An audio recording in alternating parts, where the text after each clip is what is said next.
FZ-2 একটা bike. এই বাইকটা 1,00,000 কিলোমিটার রান করেছে। তারপরে হচ্ছে মূলত রিং পিস্টন পরিবর্তন করতে আসছে। আর এটা আপনার রিং পিস্টন আজকে কথা বলবো যে আসলে দীর্ঘদিন আপনার রিং পিস্টনটা কীভাবে লাস্টিং করবেন সেই বিষয় নিয়ে। আপনার এই দেখেন, এই যে পিস্টন, এই পিস্টনটা আপনার 1,00,000 কিলো চালাইছে।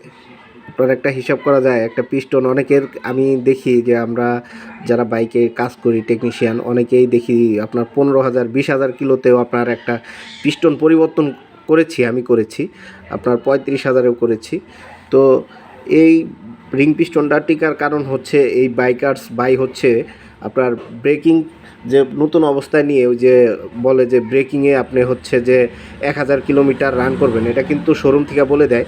অনেক শোরুম থেকে এই কথাটা বলে দেয়, যারা হচ্ছে সচেতন এবং ভালো টেকনিশিয়ান আছে ওইখান থেকে বলে দেয় যে আপনার হচ্ছে ব্রেকিংয়ে আপনি 1,000 কিলোমিটার রান করবেন। কোনোভাবেই 30-35-এর উপরে বাইকে টান তুলবেন না, আর হচ্ছে আপনি ডাবলিং করবেন না। প্রথম অবস্থায় এই পিস্টনটা আপনার একটু টাইট থাকে। 1,000 কিলোমিটার যখন আপনার রান করা হয় তখন কিন্তু একটা অ্যাডজাস্ট হয়ে যায় সিলিন্ডারের সাথে আর পিস্টনের সাথে।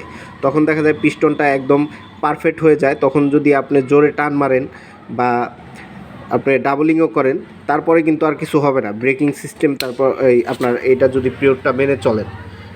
আর আপনার তারপরে হচ্ছে যে আপনি দীর্ঘদিন যখন লাস্টিং করাতে চাচ্ছেন, যে একটা আমার ইঞ্জিনটা আমি দীর্ঘদিন লাস্টিং করাবো, তো আপনি হচ্ছে প্রথম অবস্থায় তো বললামই ব্রেকিং সিস্টেমটা মেনে চালাবেন। তারপরে দ্বিতীয় সিস্টেমটা হচ্ছে একটা বাইকের আপনার হচ্ছে ইয়ার ফিল্টার যদি মনে করেন যে সময় মতো পরিষ্কার না রাখেন, সেই ক্ষেত্রে দেখা যাবে যে আপনার ইঞ্জিনে দ্রুত তাড়াতাড়ি কাজ বেজে যাবে। ইয়ার ফিল্টারের ময়লাগুলো ঠিক মতো আপনার 1,000-এর পরে আপনার 1500 কিলোমিটার ঠিক থাকে, তারপরে দেখা যায় যে এয়ার ফিল্টার জাম হয়ে যায়, তখন ওয়াশ করা লাগে। এটা না ওয়াশ করলে দেখা যায় যে জাম হয়ে যায়, আপনার এয়ার ফিল্টার ঠিকমতো বাতাসটা ছেঁকে দিতে পারে না। ধুলা কিছু দেখা যায় যে আপনার এফআই বা কার্বোরেটরের ভিতর দিয়ে হেডের ভিতরে চলে যায়, তখন পিস্টন তারপর বেল্ট এগুলো ক্ষয় হয়ে যায়, তখন মূলত কাজ বাজে। আর আমি সবসময় বলি যে আপনারা 1,000 বা 1500 কিলো পর পর এয়ার ফিল্টারটা ওয়াশ রাখবেন। এয়ার ফিল্টার যদি ওয়াশ রাখেন 100% আপনার রিং পিস্টন এবং বেল্ট দীর্ঘদিন লাস্টিং করবে। আর একটা বিষয় হচ্ছে ইঞ্জিন অয়েল।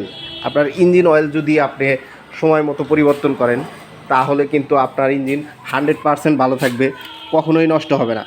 কারণ একটা ইঞ্জিন অয়েল আপনার শুধু আপনার ইঞ্জিনের যত পার্টস আছে সব সময় সেটাকে ভিজিয়ে রাখে এবং ইঞ্জিনটা পারফেক্টলিভাবে রানিং করে দেয়। যখন টেম্পার চলে যায় তখনই মূলত ক্লাচ প্লেট ক্ষয় হয়ে যায়, আর ক্লাচ প্লেটের ময়লাগুলোই কিন্তু পুরো ইঞ্জিন জুড়ে আপনার ছড়িয়ে যায়, তখন হচ্ছে পিস্টন তারপর বেল্ট এগুলো নষ্ট হয়ে যায়। আশা করি আপনাদের টুকটাক বুঝাইতে পারছি। আর হচ্ছে আপনার 7,000 কিলো পর পর অবশ্যই এয়ার ফিল্টার পরিবর্তন করে দেবেন, যে কোনো বাইকের 7,000 কিলো পর পর আর এয়ার ফিল্টারটা রাখবেন না। যদিও অনেকেই বলে 12,000 কিলো পর পর, তো আমি বলবো যে এই 150 টাকার জিনিস আপনারা সর্বোচ্চ 7,000-এর উপরে চালাবেন না। আর একটা হচ্ছে এই পাশে যে মোবিল ফিল্টার থাকে, এটা হচ্ছে নতুন অবস্থায় আপনি 2টা বা 3টা সাথে সাথে পরিবর্তন করবেন মোবিল চেঞ্জ করার টাইমে। তারপরে প্রথমবার যখন মোবিলটা আপনার ড্রেন করবেন তখন এটা পরিবর্তন করে দেবেন। দ্বিতীয় টায়ার পরিবর্তন করার দরকার নেই।